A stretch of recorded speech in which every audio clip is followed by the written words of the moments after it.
Hello, folks. Closing in on day 30. This is the end of day 29. And yesterday I made some cracked chicken in the crock pot. That was fine. I wish I had chicken thighs instead. Today we had wings, and I guess you saw my favorite breakfast I ate yesterday in the day for now. During the weekday. Well, boiled eggs, avocado, bacon. Hit the spot.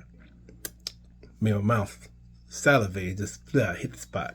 But earlier I made a really angry post, but I didn't post it. And the post dealt with, uh, really a lot of, from what I see, vegan doctors going after the carnivore doctors, saying there's no real proof.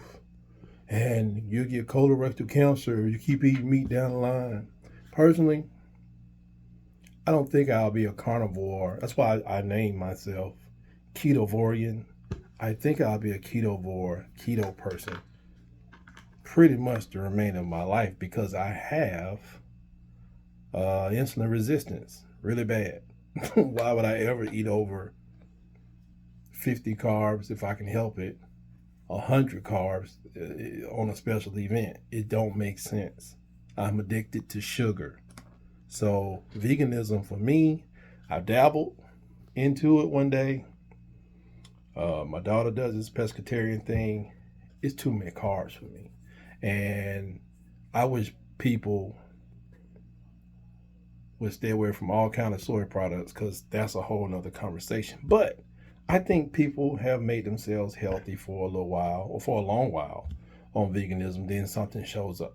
If you're eating a lot of soy, bad idea. Bad idea.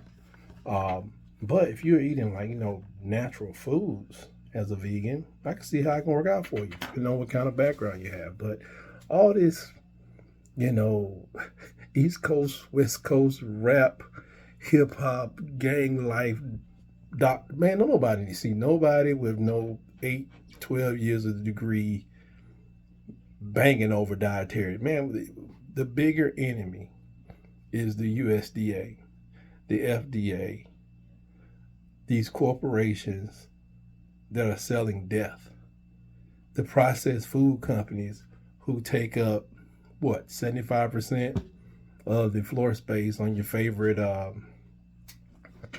grocery store, no matter what it is, and the agricultural companies that are selling us genetically modified everything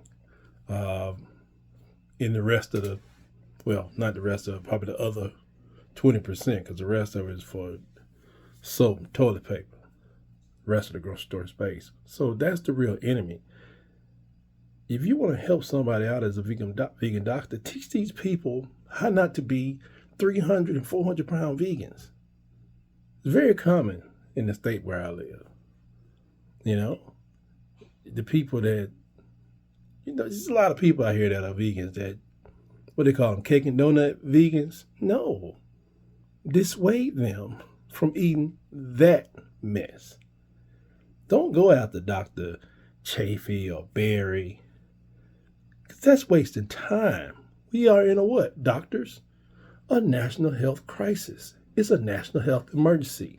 Too many people, especially our children, are obese, and 3-year-olds are being diagnosed as type 2 diabetics. What? When the average age for a diabetic in this country, I think in the early 70s, late 60s, used to be like 67.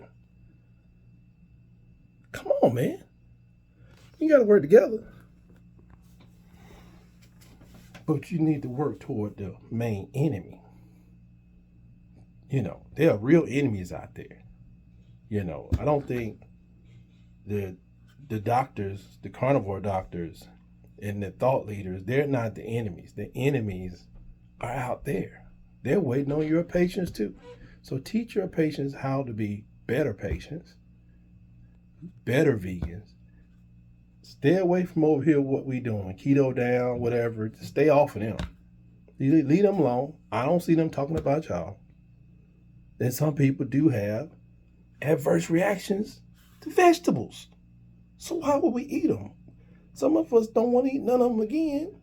Some may eat sometime, but there's some that 75% of that stuff, especially if they're starchy, we shouldn't touch.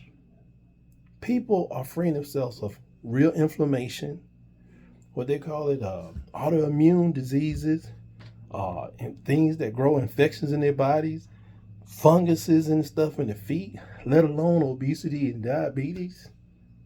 Leave these people alone. Headaches, depression. Leave them alone. Leave them alone. Teach your vegan people how to be better vegans. And then focus on the real enemy. Because I don't ever want to get up on my feet seeing this mess again.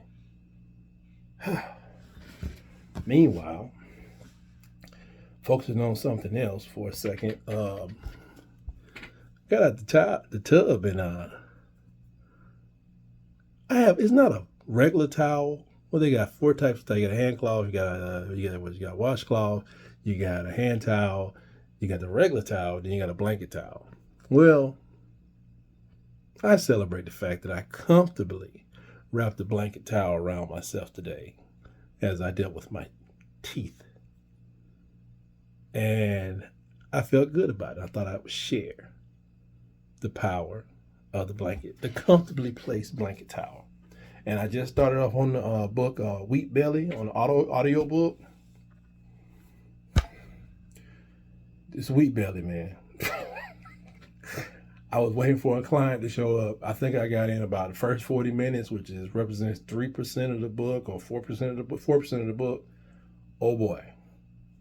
Oh boy. I think I'm in for a wild ride because I'm blown away thus far. Frankengrains. Look it up. Frankengrains. He calls grains that we eat today Frankengrains. Like Frankenstein grains. Because ain't none of it real. Anyway, I wish you all the best getting your carbs closer to zero over the next 24 hours. And until then, have a great evening.